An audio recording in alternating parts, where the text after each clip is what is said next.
వేల మాటల్లో చెప్పండి, మన ఎన్ని వేల మాటలు ఉదయం మీరు లేచిన దగ్గర నుంచి రాత్రి మీరు పడుకుని లేపు చెప్పండి, ఎన్ని మాటలు వ్యర్థమైన మాటలు ఉంటున్నాయి, ఎన్ని మాటలు మీరు ప్రయోజనకరమైన మాటలు.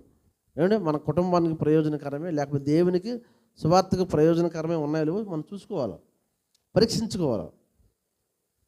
బైబిల్ ఏం చెప్పిందంటే, మీరు మాట్లాడే ప్రతి మాట విమర్శ దినమందు లెక్క చెప్పాలని చెప్పాడు దేవుడు. ఈ విషయం మనం మర్చిపోకూడదు కదా. నేను ఈరోజు ఈ మాట మాట్లాడుతున్నా, మనం మర్చిపోతాం. అక్కడ మనం చనిపోయిన తర్వాత అక్కడ దేవుడు లెక్క తీస్తాడు. ఫలానా వ్యక్తి, నువ్వు ఇన్ని మాటలు, నీకు ఇచ్చిన ఆయుష్లో నీ మాటలన్నీ కూడా వ్యర్థముగా ఉన్నవి.